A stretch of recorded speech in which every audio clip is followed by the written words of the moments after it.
How to fix Facebook unable to login problem on iPhone?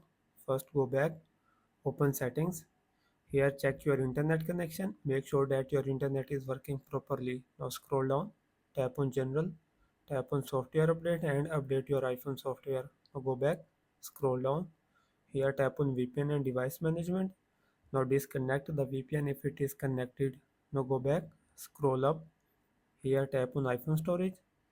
Here search for Facebook.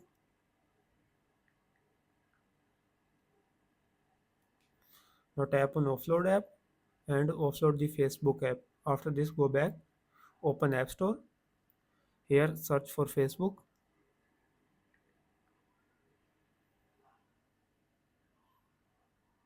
Tap on Facebook and update Facebook app. After updating, restart your device. After restarting, your problem will be fixed. If the issue remains, then tap and hold the Facebook app. Tap on remove app and delete the Facebook app. After deleting, reinstall it. After reinstalling, your problem will be fixed. So this is the video guys. Please like the video and subscribe my channel.